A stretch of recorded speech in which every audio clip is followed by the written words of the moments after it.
Hello dear friend, आपका स्वागत है अपने यूट्यूब चैनल ऐसे स्टडी जोन में। यहाँ पर हम साइंस के कुछ मोस्ट इंपॉर्टेंट क्वेश्चन देखेंगे जो आपके आने वाले सभी एग्जाम के लिए मोस्ट इंपॉर्टेंट साबित होंगे, क्योंकि साइंस के कुछ क्वेश्चन सभी एग्जाम में पूछे जाते हैं। लेकिन ये वीडियो सीटेट के लिए मोस्ट इंपॉर्टेंट है। तो सीटेट का एग्जाम आपका जनवरी में होने वाला है, तो उसकी प्रिपरेशन के लिए आपको साइंस के क्वेश्चन यहाँ पर मिलेंगे। आपको पूरा वीडियो देखना है, एंड तक रहना है उसमें, और इसके बाद इस वीडियो को रिविजन भी करना है, जिससे कुछ क्वेश्चन आपके दिमाग में रह जाए। चलिए पहला क्वेश्चन स्टार्ट करते हैं।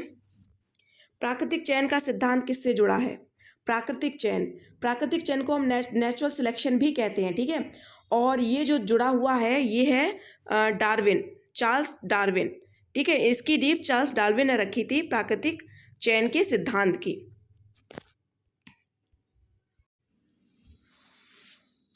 जब दूध से क्रीम को अलग किया जाता है तो किस कारण से दूध से क्रीम अलग हो जाता है? तो दूध का घनत्व बढ़ जाता है। इसका राइट आंसर होगा दूध का घनत्व बढ़ जाता है। इसमें क्या होता है, जैसे बल बाहर की तरफ लगता है और क्रीम से दूध अलग हो जाता है। ये अपकेंद्रीय बल के द्वारा किया जाता है। किसके बल के द्वारा किया जाता है? अपकेंद्रीय बल के द्वारा किया जाता है।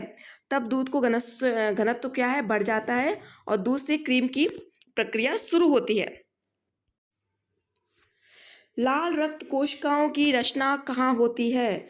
लाल रक्त कोशिकाएं, तो लाल रक्त कोशिकाओं की अगर हम बात करें तो इसमें जो हीमोग्लोबिन पाया जाता है, वो प्रोटीन पाया जाता है, वो इसमें हीमोग्लोबिन नाम का एक प्रोटीन पाया जाता है लाल रक्त कोशिकाओं में, ठीक है। इस चीज़ को आपको याद रखना है। और इसकी अगर हम रचना की बात करें तो ये मेरुदंड में पाया जाता है, जिसे हम जो रीढ़ की हड्डी होती है उसे बोलते हैं। और इसका निर्माण होता है वो अस्थि मज्जा में होता है, ठीक है। मेरुदंड या अस्थि मज्जा में होता है। हमारे आहार में आयोडीन की थोड़ी सी मात्रा आवश्यक है। क्यों आवश्यक है, क्या कारण है और क्या प्रॉब्लम होती है इसकी कमी से? तो इसका राइट आंसर होगा ये थायराइड ग्रंथि की न्यून क्रिया की कमी को पूरा करता है। थायराइड के जिन लोगों को थायराइड की प्रॉब्लम होती है, जो लोग आयोडीन की मात्रा सही नहीं लेते हैं, इनकी आयोडीन कमी हो जाती है, तो ये प्रॉब्लम क्रिएट होती है। तो इसका राइट आंसर होगा ये थायराइड ग्रंथि की न्यून क्रिया की कमी को पूरा करता है। नेक्स्ट क्वेश्चन देख लेते हैं। विटामिन B12 इनमें से किससे लड़ने के सर्वाधिक उपयोगी है? B12 अरक्ता, अलगंड, अरतौंदी, rickets. किसमें होती है? अरक्ता में लड़ने में सर्वाधिक उपयोगी होती है। और ये सबसे ज़्यादा पोषक तत्व तो पाए किस में जाते हैं? B12 ये एनिमल प्रोडक्ट में पाए जाते हैं, जैसे कि नॉन वेज हो गया, पनीर हो गया, अंडा हो गया। इन सभी प्रोडक्ट में सबसे ज़्यादा में B12 पाया जाता है। और ये लाल रक्त कणिकाओं का निर्माण करते हैं, लाल रक्त कणिकाओं कोशिकाओं को निर्माण करते हैं, यानी कि आपकी आयरन की कमी को भी पूरा करते हैं। मधुमेह से पीड़ित व्यक्ति को निम्नलिखित में से किसकी आवश्यकता होती है? किसकी होती है? इंसुलिन की आवश्यकता पड़ती है मधुमेह में। इंसुलिन बिगड़ने से ही मधुमेह उत्पन्न हो जाता है, जिसे हम क्या कहते हैं, मधुमेह को क्या कहते हैं? तो जो लोग डायबिटिक होते हैं उन्हें इंसुलिन के इंजेक्शन भी लगाए जाते हैं। आपने कभी सुना होगा, जिनको डायबिटिक ज़्यादा बढ़ जाती है उनको इंसुलिन के इंजेक्शन लगाए थे। इंसुलिन का एक पौधा होता है, उससे ये बनाया जाता है। तो ये मधुमेह पीड़ित व्यक्ति के लिए निम्नलिखित आवश्यकता होती है, वो है इंसुलिन।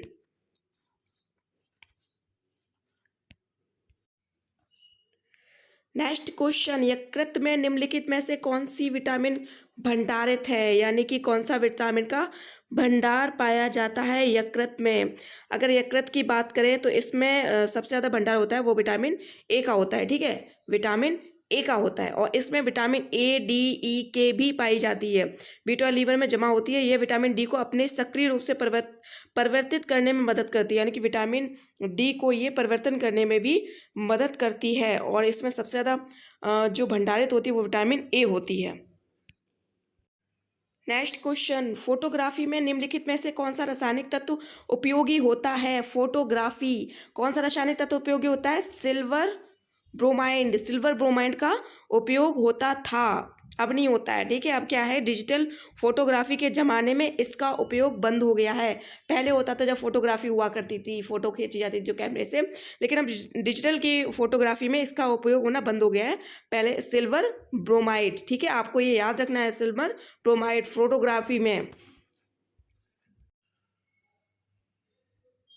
एक रॉकेट की क्रिया किस सिद्धांत पर आधारित है? रॉकेट की क्रिया किस सिद्धांत पर आधारित है? तो इसका जो राइट आंसर होगा वो कंजर्वेशन ऑफ मोमेंटम से आधारित है। ठीक है, इस पर आधारित है। अगर ये बात करें तो न्यूटन के जो गति के तीसरे नियम की क्रिया होती है उसके बराबर की जो विपरीत प्रतिक्रिया होती है उस पर यह आधारित होता है। जैसा कि आप जानते हैं, जब रॉकेट को उड़ाया जाता है तो उसकी तेज गति से गर्म वायु को पीछे की ओर फेंकती है और रॉकेट तेजी से आगे की तरफ बढ़ता है। तो इसका कंजर्वेशन ऑफ मोमेंट के सिद्धांत पर आधारित है। प्रेशर कुकर में चावल जल्दी बन जाते हैं, क्यों? क्यों ऐसा होता है? तो इसका राइट आंसर होगा उच्च दबाव क्वथनांक को बढ़ा देता है। देखो, उच्च दबाव क्या होता है? जैसे संयुक्त, अगर इसकी बात करें तो उच्च दबाव के कारण से पानी का जो क्वथनांक है वो ऊपर उठ जाता है और प्रेशर कुकर में खाना है वो तेजी से पकाया जाता है। अब इसीलिए प्रेशर कुकर में चावल बहुत जल्दी बन जाते हैं, क्योंकि उच्च दबाव के कारण से पानी का जो क्वथनांक है वो ऊपर उठ जाता है। तो इसका राइट आंसर होगा उच्च दबाव क्वथनांक को बढ़ा देता है। ठीक है, प्रेशर कुकर में। नेक्स्ट क्वेश्चन, गोबर गैस का मुख्य घटक क्या है? गोबर गैस का मुख्य घटक क्या है? तो इसका राइट आंसर होगा वो होगा मीथेन। मीथेन इसका मुख्य घटक है। ठीक है, वैसे पाया तो इसमें हाइड्रोजन कार्बन डाइऑक्साइड भी है, लेकिन मीथेन है वो गोबर गैस का, बायोगैस का मुख्य क्षेत्र है, मुख्य घटक है। ठीक है, मीथेन याद रखना है मीथेन को। नेक्स्ट क्वेश्चन, निम्नलिखित में से कौन शरीर में बीमारी की प्रतिरोधक के रूप में कार्य करती है? कौन सा शरीर में प्रतिरोधक के कार्य में कार्य करती हैं? वो होती हैं श्वेत कणिकाएं। श्वेत कणिकाएं रोग प्रतिरोधक के रूप में कार्य करती हैं। वायु में ध्वनि का वेग कितना होता है? वायु में ध्वनि का वेग, तो इसका राइट आंसर होगा 332 मीटर सेकेंड। ठीक है, 332 मीटर सेकेंड इसका राइट आंसर होगा ध्वनि में, वायु में ध्वनि का वेग। दूरबीन का आविष्कार किसने किया? तो दूरबीन का आविष्कार आपका गैलीलियो ने किया था। गैलीलियो ने दूरबीन का आविष्कार किया था। कूपर के छोटे छोटे टुकड़ों पर जल सतह पर क्यों नाचते हैं? कूपर के छोटे छोटे टुकड़े।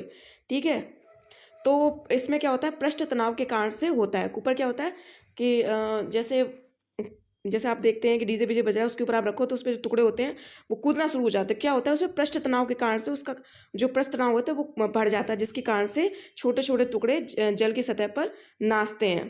ठीक है, तो इसका राइट आंसर होगा पृष्ठ तनाव के कारण। कूपर के छोटे छोटे टुकड़े जल की सतह पर क्यों नाचते हैं? पृष्ठ तनाव के कारण से।